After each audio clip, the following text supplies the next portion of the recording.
Astrology में कुंडली के 8th स्थान या अष्टम स्थान से आयु और मृत्यु के बारे में पता करते हैं। तो आयु और मृत्यु के बारे में फुल डिटेल आप मालूम कर सकते हैं कुंडली के 8th स्थान से। अष्टम स्थान, अष्टम का लॉर्ड यानी अष्टमेश और इसका कारक ग्रह शनि, इनसे जो है इन सब चीज़ों का पता चल सकता है कि किसी व्यक्ति की आयु कितनी होगी और इसके अलावा वो उसकी मृत्यु कब होगी, कैसे होगी, किस जगह होगी और किस तरह से होगी, आराम से उसकी मृत्यु होगी या बहुत कष्ट के साथ में मृत्यु होगी। सारी चीज़ें आप डिटेल 8th हाउस, 8th का लॉर्ड और इसके कारक ग्रह शनि से आप देख सकते हैं, राइट। तो फिलहाल ये आयु से रिलेटेड जो सब्जेक्ट चल रहा है अभी, तो आयु से जो रिलेटेड यानी किसी व्यक्ति की आयु को बताना, उसकी आयु को निर्धारित करना, ये पराशर ऋषि ने इसको आयुर्दाय वर्ड कहा। आयुर्दाय का मतलब होता है किसी व्यक्ति की आयु को कैलकुलेट करना या योगों के द्वारा बताना कि वो कितने समय तक जिएगा, इसी को आयुर्दाय कहा जाता है। तो इसी कंटिन्यूशन में आज जो टॉपिक है वो अमितायु या इसी को चिरायु या अपरमितायु भी कहते हैं। तो अमितायु का मतलब होता है कि व्यक्ति जो है वो 100 साल से ज़्यादा ऊपर अगर उसकी एज है, उसको अमितायु या अपरमितायु या चिरायु कहा जाता है, राइट। तो मोर देन 100 ईयर्स अगर एज है तो इसको पराशर ऋषि ने इसको अमितायु कहा। अमितायु का एक्चुअली मतलब तो ये है कि जो अमृत को प्राप्त कर ले, उसकी कोई एज लिमिट ही नहीं है, वो काफ़ी लंबे समय तक जिए तो उसको अमितायु कहते हैं। फिलहाल आजकल जो है कलयुग में इसको 100 ईयर से अगर ऊपर एज है तो उसको अमितायु मान लेते हैं, अमितायु कहा जाता है, राइट।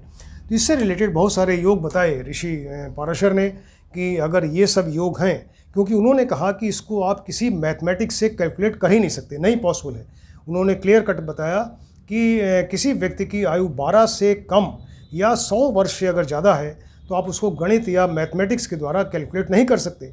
वो सिर्फ जो योग हैं उन्हीं के द्वारा, कुंडली में जो ग्रहों का प्लेसमेंट है, कॉम्बिनेशन है, अरेंजमेंट है, उसी के द्वारा जो योग बनते हैं उनके द्वारा आप उसकी आयु को उसकी आयु को बता सकते हैं, निर्धारित कर सकते हैं, यानी उसको कैलकुलेट नहीं कर सकते मैथमेटिक्स से। ये पराशर ऋषि ने बताया। तो अब इससे रिलेटेड जो अमितायु से रिलेटेड बहुत सारे योग उन्होंने बताए, तो उसमें कुछ इंपॉर्टेंट योग आपको बताते हैं कि मान लीजिए कि कुंडली में किसी व्यक्ति कुंडली में कर्क लग्न है, राइट। कर्क लग्न मतलब कैंसर लग्न है, 4 नंबर राशियाँ लिखी, इसके मतलब कि उसने कर्क लग्न में जन्म लिया। तो उस व्यक्ति की कर्क लग्न है, इसी में चंद्रमा और गुरु साथ में बैठ जाएं। अब चंद्रमा अगर यहाँ बैठेंगे तो क्या होंगे, वो स्वराशि के हो गए, अपने ही राशि में बैठ गए। गुरु यहाँ बैठेंगे 4 नंबर में, इसके मतलब कि वो उच्च के हो गए, एग्जैल्टेड हो गए।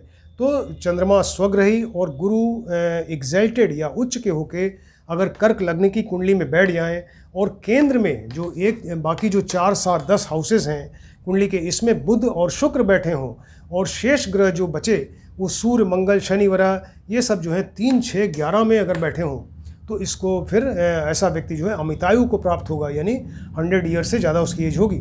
इसको हम फिर से बताते हैं कि कर्क लग्न की कुंडली है, व्यक्ति ने कर्क लग्न में जन्म लिया, उसमें चंद्रमा स्वग्रही होके और गुरु उच्च के होके बैठे और इसके अलावा केंद्र में बुध और शुक्र बैठ गए, 4, 7, 10 में बुध शुक्र बैठे और बाकी जो ग्रह बचे वो 3, 6, 11 में बैठे, यानी सूर्य, मंगल, शनि वगैरह ये सब 3, 6, 11 हाउस त्रिसडाय में बैठ गए।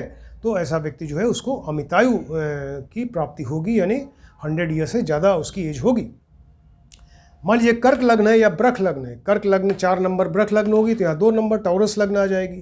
तो यहाँ पे कर्क लग्न या ब्रख लग्न में यहाँ बृहस्पति बैठे हों, राइट। अगर कर्क लग्न में हो तो उच्च के हो गए, ब्रख लग्न में है तो वो इस तरह की राशि में अगर बृहस्पति बैठे हैं और कोई कुंडली में 3 ग्रह ऐसे हों जो अपनी उच्च राशि में या स्वराशि में हो तो व्यक्ति की आयु जो है पराशर ऋषि ने कहा उसकी व्यक्ति की आयु 106 वर्ष होती है, 106 ईयर्स उस व्यक्ति की एज होती है। तो यहाँ कर्क लग्न या ब्रख लग्न में बृहस्पति बैठ जाएं और कुंडली में कहीं 3 ग्रह ऐसे हों जो अपनी स्वराशि में हो या उच्च के हों तो व्यक्ति की एज 100 से ज़्यादा 106 वर्ष ऐसा बताया उन्होंने। अगर सपोज वर्गोत्तम लग्न हो, कर्क लग्न है, वर्गोत्तम हो गई, वर्गोत्तम कहते हैं जब ये जन्म कुंडली में यहाँ 4 नंबर राशि है और इसी का आप D9 बनाइए नवमांश, उसमें भी अगर कर्क लग्न है, यानी D1 और D9 दोनों कुंडलियों में अगर यहाँ कर्क लग्न होगी तो उसको कहेंगे वर्गोत्तम हो गया। तो अगर वर्गोत्तम लग्न में कर्क लग्न में व्यक्ति ने जन्म लिया और बृहस्पति यहाँ केंद्र में बैठे हैं, अगर बृहस्पति बाकी 4, 7, 10 में बैठ गए और मंगल जो है 7th में बैठे हैं, राइट। कर्क लग्न वर्गोत्तम है, D1 कुंडली D9 दोनों में, बृहस्पति केंद्र में है 1 4 7 10 में कहीं पे, मंगल 7th में है, और शुक्र जो है वो सिंह सवांश में है। सिंह सवांश कहते हैं कि वो 5 वर्गों में, ये जो षोडश वर्ग होते हैं उसमें 5 वर्गों में वो सेम वर्ग में हो, शुक्र जो है सेम वर्ग में हो, उसको कहते हैं सिंह सवांश। तो अगर ये इस तरह की कंडीशन है, यानी फिर से बताते हैं, अगर कर्क लग्न वर्गोत्तम है यानी D1 और D9 दोनों में कर्क लग्न है, और बृहस्पति केंद्र में है 1 4 7 10, मंगल 7th में है, और शुक्र अगर सिंह सवांश में यानी 5 वर्गों में अपने ही वर्ग में है, स्ववर्ग में, तो फिर ऐसा व्यक्ति जो है उसको अमित आयु की प्राप्ति होती है, और वो 100 ईयर से ज़्यादा उसकी एज होती है। राइट। लग्न में मान लीजिए बुध बैठ जाए, राइट, लग्न में या बुध बैठ गए, बृहस्पति केंद्र में कहीं बैठ गए 1 4 7 10 में, और इसके अलावा शुक्र जो है अगर 7th में बैठ जाए, तो ऐसा व्यक्ति भी जो है वो भी अमितायु को प्राप्त होता है, यानी उसकी एज जो है 100 ईयर से ज़्यादा होती है। राइट। मान लीजिए सिंह लग्न में जन्म हुआ, यहाँ सिंह लग्न मतलब 5 नंबर सूर्य की राशि है, तो सिंह लग्न में जन्म हुआ और त्रिकोण में यानी 5 और 9 में यहाँ पे 4 ग्रह बैठे हों, तो 108 वर्ष की आयु होती है। ऐसा पराशर ऋषि ने बताया कि अगर सिंह लग्न में जन्म हो और त्रिकोण में यानी 1 5 9 में कोई 4 ग्रह बैठे हों, तो ऐसे व्यक्ति जो है उसको अमितायु यानी 100 से ज़्यादा 108 वर्ष की आयु होती है। मीन लग्न है, मान लीजिए मीन लग्न है, मतलब ये 12 नंबर राशि हो गई। मीन लग्न, यहाँ शुक्र बैठ गए मान लीजिए, तो शुक्र अगर यहाँ बैठेंगे क्या होंगे, उच्च के हो गए, एग्जल्टेड हो गए। तो शुक्र जो है यहाँ मीन लग्न में बैठ गए, और बृहस्पति केंद्र में बैठ जाए 4 7 10 में कहीं बैठ गए, और अष्टम में यहाँ चंद्रमा बैठे हों जिनके ऊपर शुभ ग्रह की दृष्टि हो जाए, तो ऐसा व्यक्ति जो है फिर अमितायु उसको प्राप्त होती है, यानी 100 से ज़्यादा वर्ष उसकी आयु होती है। लग्नेश जो लग्न का लॉर्ड है वो केंद्र में हो, राइट, लग्नेश जो लग्न का लॉर्ड है वो केंद्र में कहीं 4 7 10 में 1 4 7 10 में कहीं बैठ गए, इसके ऊपर बृहस्पति एंड शुक्र की जो शुभ ग्रह हैं उनकी युति हो जाए, दृष्टि हो जाए, तो ऐसे व्यक्ति जो है वो उसको उसकी एज 100 से ज़्यादा होती है, यानी 100 वर्ष से ज़्यादा वो जिएगा। केंद्र में शुभ ग्रह हो, केंद्र में एक शुभ ग्रह का बैठना बहुत अच्छा होता है। केंद्र में शुभ ग्रह बैठे हों, गुरु हैं, शुक्र हैं, बुध हैं, चंद्रमा जो बली हों, पक्ष में बली हों, तो केंद्र में शुभ ग्रह बैठ जाएं, और लग्नेश और शुभ ग्रह साथ में हो, लग्नेश के साथ में शुभ ग्रह हो, और उसके ऊपर बृहस्पति की युति या दृष्टि हो जाए, तो व्यक्ति अमितायु को प्राप्त होता है, यानी 100 से ज़्यादा वर्ष उसकी एज होती है। फिर से बताते हैं कि केंद्र में शुभ ग्रह बैठे हुए हैं, और इसके अलावा लग्नेश जहाँ बैठा हो कुंडली में वेल प्लेस्ड हो, और शुभ ग्रह के साथ बैठा हो, और उसके ऊपर बृहस्पति की युति या दृष्टि हो जाए, तो व्यक्ति को अमितायु प्राप्त होती है, यानी वो 100 से ज़्यादा वर्ष की उसकी आयु होगी। केंद्र, त्रिकोण और अष्टम में कोई पाप ग्रह न हो, यहाँ में इसमें अच्छा नहीं माना जाता। अगर केंद्र में है 1 4 7 10 में, या त्रिकोण 1 5 9 में, या अष्टम में पाप ग्रह का बैठना अच्छा नहीं होता। तो केंद्र में, त्रिकोण में, अष्टम में कोई पाप ग्रह न हो, और गुरु शुक्र जो शुभ बहुत ही शुभ ग्रह हैं ये केंद्र में हो, तो 108 वर्ष की आयु होती है। राइट। और भी बताया योग, मान लीजिए कि चंद्रमा 11th हाउस में हो, जो प्रॉफिट का स्थान है, लाभ का स्थान है, तो ये आयु को बढ़ा रहा है, तो चंद्रमा यहाँ 11th स्थान में बैठ जाए, और गुरु और शुक्र केंद्र में हो, गुरु और शुक्र जो शुभ ग्रह है केंद्र में हो जाए 1 4 7 10 में, तो व्यक्ति जो है उसकी आयु 120 वर्ष होती है, ऐसा पराशर ऋषि ने बताया। फिर से देखिए, चंद्रमा 11th में हो, लाभ स्थान में, और गुरु और शुक्र अगर मतलब बली हो के और अपनी बढ़िया राशि में हो के केंद्र में हो, तो 120 वर्ष की आयु होती है। अष्टम में कोई ग्रह न हो, अष्टम में कोई ग्रह नहीं है, लग्न में कोई पाप ग्रह न हो, और बृहस्पति केंद्र में हो, अष्टम में कोई ग्रह नहीं है, लग्न में कोई पाप ग्रह नहीं है, और केंद्र में यहाँ बृहस्पति अगर बैठे हों, ऐसे केस में व्यक्ति जो है इसको अमितायु प्राप्त होती है, और उसकी एज जो है ऐसा बताया गया है कि 108 वर्ष उसकी एज होती है। राइट। मकर राशि है, कुंडली में कहीं मकर राशि होगी, 12 राशियाँ हैं मकर राशि, तो मकर राशि में मान लीजिए मंगल बैठ गए, मकर राशि में अगर मंगल बैठे क्या होंगे, उच्च के हो गए, यानी एग्जल्टेड हो गए। तो मकर राशि में मंगल बैठ जाएं, कर्क राशि में बृहस्पति बैठ गए, मतलब बृहस्पति भी उच्च के हो गए, एग्जल्टेड हो गए, और केंद्र में बाकी ग्रह बैठे हों, तो ऐसे व्यक्ति की एज जो है 100 से ऊपर होती है। राइट। 2nd एंड 10th स्थान में, जो द्वितीय स्थान है और इसके अलावा 10th स्थान, तो दूसरे और कुंडली के दूसरे और 10वें स्थान में पाप ग्रह हो। राइट। दूसरे और 10वें में पाप ग्रह हो, और 11th में बृहस्पति, 11th जो हाउस है इसमें बृहस्पति के नवांश में बुध हो, तो 120 वर्ष आयु होती है। सेकंड एंड 10th स्थान है कुंडली का, इसमें पाप ग्रह हों, राइट, पाप ग्रह बैठे हैं। 11th में बृहस्पति बैठे हों, लेकिन बृहस्पति के नवांश में बुध बैठे हों, यानी बृहस्पति तो यहाँ बैठे हैं 11th हाउस में, इनका अब नवांश देखिए, नवांश कुंडली में कहाँ बैठे हैं, तो जहाँ इनका नवांश होगा उसमें बुध बैठे हों तो 120 वर्ष आयु होती है, राइट। एक्चुअली अमितायु जो है इसका मतलब होता है जो अमरत्व को प्राप्त कर ले, जिसकी कोई एज लिमिट ही नहीं है, वो अमरत्व को प्राप्त होता है, उसको अमितायु कहा जाता है।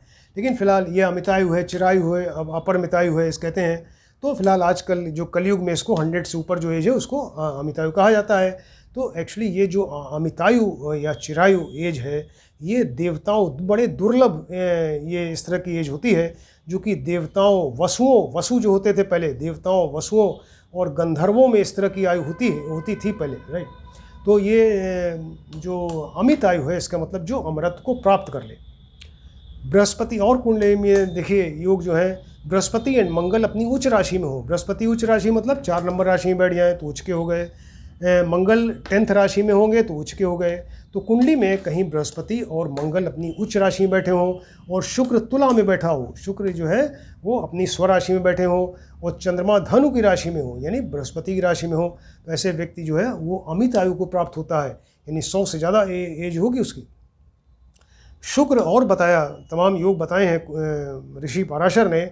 उन्होंने कहा कि शुक्र जो है देवलोकांश में हो, शुक्र जो है देवलोकांश कहते हैं जब 7 वर्गों में, षोडश वर्ग में 7 वर्गों में स्ववर्ग में हो, यानी शुक्र जो है वो 7 वर्गों में, 7 वर्गों में वो अपने ही वर्ग में है, यानी सेम वर्ग में है, तो देवलोकांश में हुआ। इसके अलावा बृहस्पति केंद्र में हो और वो सिंह नवांश में हो, सिंह सवांश में हो, यानी 5 वर्गों में हो, और मंगल केंद्र में हो। इसको फिर से देखिए, ऋषि पराशर ने कहा कि शुक्र जो है देवलोकांश में हो, यानी शुक्र 7 वर्गों में वो स्ववर्ग में हो, स्ववर्ग अपने ही वर्ग में हो। बृहस्पति केंद्र में सिंह सवांश में हो, यानी वो 5 वर्गों में स्ववर्ग में हो, अपने ही वर्ग में हो, और मंगल कहीं केंद्र में हो। ऐसे केस में व्यक्ति जो है ये अमितायु को प्राप्त होता है, यानी 100 ईयर से ज़्यादा एज होती है।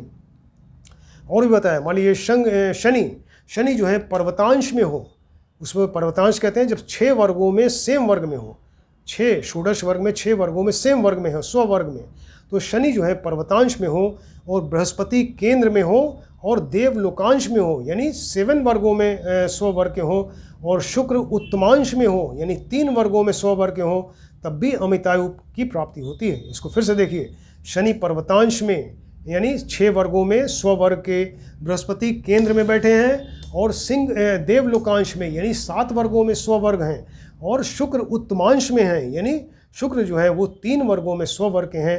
तो ऐसा व्यक्ति फिर अमितायु वाला होता है, यानी वो उसको 100 ईयर से ज़्यादा एज होती है। इनकी एक्चुअली अमितायु का मतलब जिनकी आयु की कोई सीमा ही नहीं है, वो अपनी आयु को बढ़ा लेते हैं, या उनको इच्छा मृत्यु की भी प्राप्ति होती है। जैसे भीष्म पितामह, महाभारत में सुना है हम लोगों ने कि भीष्म पितामह को इच्छा मृत्यु की प्राप्ति थी, तो वो इच्छा मृत्यु का इनके पास कवच होता है। तो इस तरह के लोग जो हैं वो अमितायु वाले होते हैं, और इनकी एज की कोई लिमिट नहीं होती, राइट। एक दिव्यायु योग भी बताया ऋषि पराशर ने, दिव्यायु योग। तो दिव्यायु योग में भी व्यक्ति की आयु की कोई सीमा नहीं होती, और वो ऐसा कहा कि वो अपनी आयु को और बढ़ा सकते हैं।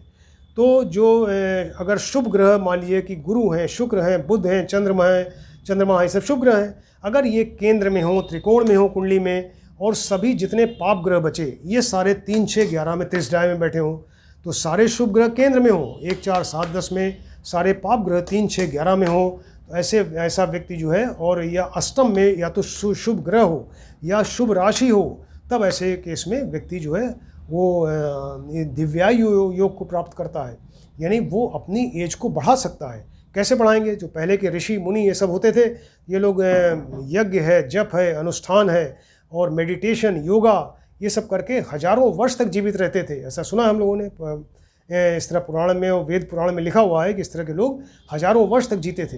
तो वो कैसे जीते थे? इसी तरह से कि ये एक तो ये इनकी कुंडली में इस तरह के योग रहते थे, और अपनी एज को जितना चाहते थे वो बढ़ा लेते थे। तो वो यज्ञ, अनुष्ठान, जप, और इसके अलावा मेडिटेशन, योगा, ये सब करके अपनी एज को जितना चाहें बढ़ा लेते थे और हज़ारों वर्ष की उनकी आयु होती थी, राइट।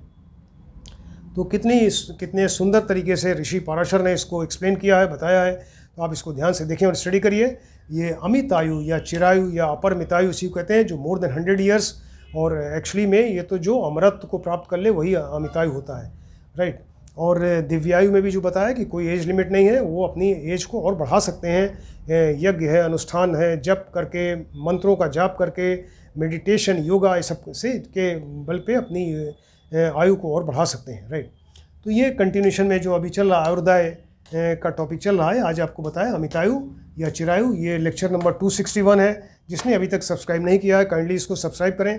और इन सब्जेक्ट्स को समझने के लिए आपको सब्सक्राइब करना पड़ेगा।